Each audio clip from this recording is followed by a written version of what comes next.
आज मैं कुंदन कुमार आपको क्लास 10th सीबीएसई की बुक जो अंग्रेज़ी की फुटप्रिंट विदाउट फेट की आज मैं अ ट्रियम्फ ऑफ सर्जरी की समरी कहने जा रहा हूँ। आप इसे गौर से सुनेंगे और आशा करता हूँ कि इसी समरी से आपके एक भी क्वेश्चंस छूटने वाले नहीं होंगे। जैसे अ ट्रियम्फ ऑफ सर्जरी, क्योंकि ये जेम्स हैरियट साहब के द्वारा लिखी गई ये स्टोरी है, एक वो साइंस फिक्सन के रूप में इसे लिखा गया है, जो कि आप इनका देखेंगे कि जेम्स हैरियट का जो उनका बर्थ नेम था वो था जेम्स अल्फ्रेड वाइट, क्योंकि इन्हें जेम्स हैरियट के रूप में बाद में जाना जाने लगा। इनका बर्थ 3 अक्टूबर 1916 को इनका जन्म हुआ। कहाँ? तो इन सुंदरलैंड, इंग्लैंड, यूके, जो कि कहाँ? दरहम में। डेथ इनकी 23 फरवरी 1995 इन मिडवेक, थर्बली, नॉर्थ यॉर्कशायर, इंग्लैंड, यूके में इनका डेथ हो गया। इसमें मेन कैरेक्टर ट्रेकी रहता है, जो कि एक छोटा सा डॉग है, और मिसेस पम्फ्रे कुत्ते की मालकिन, डॉक्टर मिस्टर हैरियट साहब खुद जो कि ऑथर हैं, और हास्किन जो कि गार्डनर, और इसके अलावा ढेर सारे उनके जो सर्वेंट्स वो। इसमें कहानी में होता क्या है इसके बारे में ज़रा सा पहले जानते हैं कि ट्रिकी नाम का एक छोटे कुत्ते को उसकी जो रिच मालकिन है उसे बहुत लाड़ प्यार करती है। उसे ज़रूरत से ज़्यादा उसे भोजन खिला देती है, जिससे वो गंभीर रूपों से क्या हो जाता है, वो बीमार पड़ जाता है। अब इसमें देखेंगे कि क्या जो वो वेटनरी सर्जन हैं क्या उसे वो ठीक कर पाते हैं या नहीं, या कुत्ता वो स्वस्थ हो पाता है या नहीं। अब यहाँ आई जो यहाँ लिखा आप देख रहे हैं, ये रैली में मिस्टर हैरियट साहब के लिए ही इस्तेमाल किया गया, अर्थात इसके जो राइटर हैं इसी से रिलेटेड है। अभी कहते हैं क्या कि मैं इस बार बहुत ट्रिकी के बारे में बहुत ज़्यादा ही परेशान था, और वो गाड़ी से उस समय सफ़र कर रहे होते हैं और वो अपनी गाड़ी को उसमें रोक दी जब उन्होंने देखा कि ट्रिकी को अपने मालकिन के साथ वो सड़क पर उन्होंने देखा।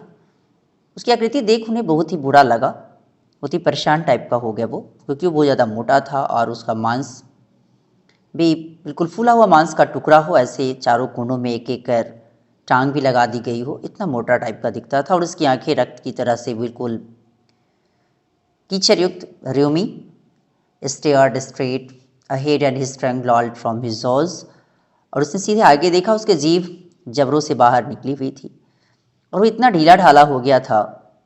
मिसेस पम्फ्रे ने उसे डॉक्टर साहब को बता रही हो तो इतना ढीला ढाला हो गया था मिस्टर हैरियट को, ऐसा लगता था कि उसके शरीर में कोई ताकत ही नहीं थी। मैंने इस कारण उसे मैंने समझा कि शायद वो माल न्यूट्रिशन का शिकार हो गया, इसलिए मैंने उसे भोजन अधिक देना स्टार्ट कर दी, और इसी से ताकि वो मजबूत हो जाए उसे मांस, कॉड मछली का तेल, रात को हॉर्लिक्स एक प्याला, ताकि उसे ना रात में नींद भी आ जाए, और कोई अधिक चीज़ तो उससे कोई खास दे नहीं रही हूँ। इससे बड़ी आसानी से मिसेस पम्फ्रे ने डॉक्टर मिस्टर हैरियट को बताया। क्या आपने मेरे बताए अनुसार उसकी मीठी चीज़ें कम कर दी? डॉक्टर मिस्टर हैरियट ने मिसेस पम्फ्रे से पूछा। मैंने कुछ किया तो, पर वो इतना कमज़ोर दिखाई दिया कि मुझे उसे फिर भी उसे देना पड़ा। उसे क्रीम केक पसंद है, उसे चॉकलेट भी पसंद है, उसे देने से वो इनकार नहीं कर सकी, और इसी परेशानी बीमारी मेरी समझ में अब आ गई। डॉक्टर साहब कहे टेकी की एक बहुत बड़ी गलती थी कि वो उसका वो लोफ टेम्परेटिव बीइंग के रूपों में था। वो कभी कोई भी चीज़ खाने से इनकार नहीं कर पाता, वो दिन रात किसी भी घंटे भोजन कर सकता था, और मैंने उसे कठोरता से पूर्वक कोशिश की, लेकिन फिर भी वो बात उसने अपने आप में नहीं मान पाया। लेकिन क्या आप उससे व्यायाम करवाती हैं? हाँ, वही मेरे साथ वही थोड़ा सा सैर करने के लिए चला जाता है, जो कि आप देख भी रहे हैं। और मेरे जो माली हैं हटकिन गठिया, जो कि दर्द से पीड़ित, यहाँ पे भी आप देख रहे हैं ना, हटकिन गार्डनर के रूप में, जो तो इसी कारण वो से पिछले दिनों से टिकी को रिंग का खेल भी नहीं खिलाया जा रहा उसे। और मैंने उसे बड़ा ही अजीब प्रकार से उसको जब मैंने देखा, डॉक्टर साहब कहते हैं, लेकिन मेरी चिंता बढ़ने लगी, और अब टिकी छोटा ट्वीट कोट पहनने टाइप लड़खड़ा के चल रहा था। उसकी अलमारी इस प्रकार की कोटों से भरी हुई है। ये ठंडे मौसम के लिए है, एक बरसाती, मतलब कि उसके अलग अलग प्रकार से समय अनुसार उसे कपड़े देना, समय अनुसार उसे खाना देना, इस प्रकार से पूरी की पूरी फैसिलिटी उसे दी जा रही थी कुत्ते को। मुश्किल से वो आगे बढ़ रहा था, लेकिन अपनी काठी के भार के कारण वो दबा चुका हुआ। और मैंने सोचा कि उसे बहुत ज़्यादा समय नहीं लगेगा जब मिसेज बम्फ्रे मुझे ट्रिकी की मृत्यु का समाचार देंगी, डॉक्टर साहब कहते हैं। क्योंकि अब ये लेकिन बात हुआ कि कुछ ही दिनों में उनका बुलावा आ गया। मिसेस बम्फ्रे बहुत ज़्यादा चिंतित थी और ट्रिकी ने खाना पीना भी बंद कर दिया था। वो अपनी प्रिय खाद्य वस्तुओं भी नहीं खाता था। उसके अलावा उसे उल्टियाँ भी होने लगी। वह सारा समय एक ही गलीचे पे बैठा रहता था, हाँफता रहता था। उसे घूमने जाने की भी इच्छा नहीं होती, उसे कुछ भी काम करने की उसकी इच्छा नहीं होती थी। अब वो ये चीज़ सोचते सोचते मैंने पहले ही इसकी योजना बना रखी थी कि एक ही उपाय था कि ट्रिकी को, डॉक्टर साहब कहते हैं, कुछ अवधि के लिए घर से इसे दूर कर दिया जाए। मैंने उसे सजेस्ट भी किया था कि इसे आप एक काम करें कि उसे कुछ दिनों के लिए बड़े अस्पताल में उसे भर्ती करा दिया जाए ताकि उससे उस पर नज़र रखी जा सके। अब ये बेचारी महिला मिसेस पंफरी सुनकर बिल्कुल अजीब हो गई। वो सोचती थी कि पता नहीं कि हर दिन उसे ट्रिकी को उसे खोना पड़ेगा, उसे देखने तक के लिए भी वो परेशान हो जाएगी और वो भी उसे देखने के लिए परेशान हो जाएगा, कैसे रह पाएगा पता नहीं। लेकिन फिर भी मैंने काम बड़ी टाइटफुली मैंने उससे काम लिया, लेकिन ट्रिकी को ज़्यादा बीमार था। उसकी प्राण रक्षा का एकमात्र यही उपाय था। वास्तव में मैंने सोचा कि उसे यहाँ से जल्दी इसे लेके चलना चाहिए, क्योंकि मिसेस पंपरे के ठीक है बेचारी, वो थोड़ी देर के लिए तो विलाप करेगी, रोएगी, लेकिन फिर भी मैं छोटे कुत्ते को कंबल में लपेट कर कार की ओर लेके चला। सारे उसके जितने सारे नौकर थे वो सारे के सारे क्या हो गए, बिल्कुल अब वो एक्टिव हो गए। उनके जो बिछावन, रात्रि का जो उनके जो खेल खिलौने, नाश्ते, लंच, रात्रि भोजन, इस सारे के जो सारे उसके जो मटेरियल्स थे सारे को सारे लेके आ गए। मैंने गाड़ी स्टार्ट की और जैसे ही मैं आगे बढ़ा, वैसे ही मिसेस बम्फ्रे बिल्कुल अब इमोशनल होकर रोने लगी। और उन्हें ढेर सारे छोटे छोटे जो उनके कोट, वो भी जो कुत्ते का था उसके, वो कुत्ता का था, उसे वो लेकर उस गाड़ी में फेंक दिया। मैंने कार के शीशे में जब मैंने मुड़ के घूमने से पूर्व जैसे ही मैंने कॉर्नर से पहले ही मुझे जैसे मैं देखा, तो देखते हर एक व्यक्ति, उनके नौकर चाकर प्लस मिसेस बम्फ्रे, ये सब बिल्कुल रो रहे थे। सड़क पर आकर मैंने उस कुत्ते की स्थिति को देखा, तो जो कि मेरे सीट के बगल में बैठा हुआ हाँफ रहा था। और मैंने जब उसका सिर थपथपाया तो उन्हें अपने ट्रिकी अपने पूँछ हिलाने के लिए बहुत ही कोशिश करा, लेकिन बेचारा, मैंने कहा तुम्हारे अंदर अब कुछ भी शेष नहीं है, पर मैं इसका निदान जानता हूँ कि तुम्हें मुझे क्या करना है। अब मैंने वहाँ गया और मैं कुत्ते के बीच में उसे रख दिया। अब उसकी धीरे धीरे मैं उसके ऊपर निगाहें भी रखता रहा। अब मैंने ये देखा कि उसे सोचा कि कुत्ता कोई रुचिकर नहीं है, और सारे कुत्ते के बीच में जो था दूसरा कुत्ता कोई आकर इसको पुनः फिर सूंघने की कोशिश किया, लेकिन फिर उसे लगा कि नहीं, एक कुत्ता कोई एक्टिव नहीं है, इसलिए उस सारे कुत्ते ने उसके ऊपर से ध्यान हटा लिया। यानी उसके लिए अब डॉक्टर साहब उनके लिए, उस कुत्ते के लिए स्पेशल व्यवस्था करे, सोने के लिए, खाना खाने के लिए, उसे आज कहाँ पर उन्हें रखा जाना है उसके लिए। और वो धीरे धीरे अब बीतने पटरी की भी अपने आसपास की चीज़ों पर कुछ रुचि दिखाना शुरू कर दी। तीसरे दिन उसे आंगन में कुत्ते को भौंकने की सुनने की आवाज़ जैसे सुनी, तो उसे हल्के से उसे भौंकना भी शुरू कर दिया। और जैसे जैसे वो उसके बीच में रहा, जैसे उसके निरीक्षण मैं लगातार करता रहा, वो कुत्ते भी जब मैंने दरवाज़ा खोला तो ट्रिकी बाहर अब निकल गया था। तुरंत उसे जोए नाम का एक कुत्ता था, उसके साथियों ने उसे घेर लिया, उसे गिराकर उन्होंने लुढ़काया तथा पूर्ण रूप से उसका निरीक्षण भी उन्होंने किया। वे कुत्ते बगीचे में चले गए, ट्रिकी भी धीरे धीरे उनके पीछे चलता चला गया। अपनी उसकी जो कि वो धीरे, क्योंकि मोटा तगड़ा ज़्यादा था इस कारण वो धीरे धीरे चल रहा था। अब क्या हुआ कि उसी दिन वो ट्रिकी के कुछ ही दिनों में ट्रिकी के स्वास्थ्य में कुछ गति में सुधार होने लगा। किसी प्रकार की कोई दवा नहीं थी, पर सारा दिन वह अन्य कुत्तों के साथ दौड़ता था, खेलता था, अपने हार पैरों के नीचे पार कुचल जाने का आनंद भी देख रहा था। वो नहीं, भोजन के समय अपने हिस्से के लिए बाघ की तरह लड़ने भी लगा था। रात को पुराने मुर्गी घर में चूहों का शिकार भी करने लगा था। मतलब क्या कि उसकी धीरे धीरे चेहरा, बॉडी में एक्टिवनेस आना शुरू हो गया था। इसी कारण अब मिसेस बम्फ्रे बड़ी अब चिंता उसके प्रति उसकी सताई जा रही थी। वह दिन में 1 दर्जन बार वह ताज़ा समाचार जानने के लिए फ़ोन भी करती रहती थी।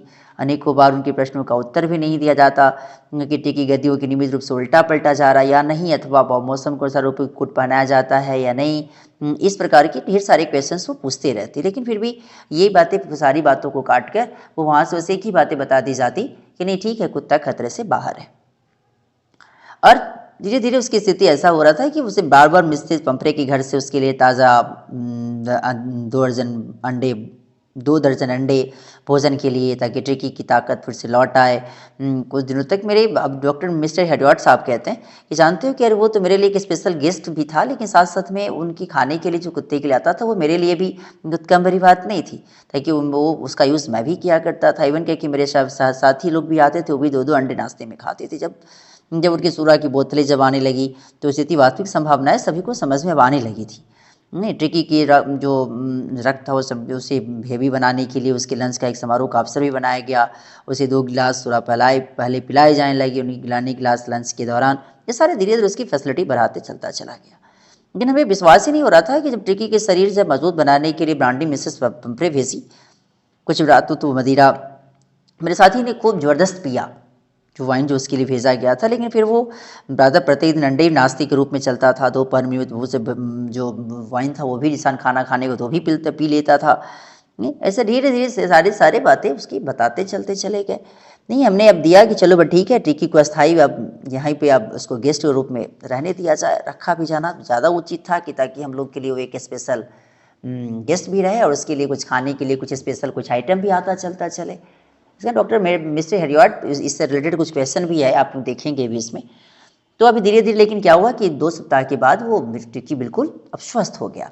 अब उसे बता दिया गया कि ठीक है, अब उसे फ़ोन भी किया गया कि ठीक है आप उसे ले जाएं।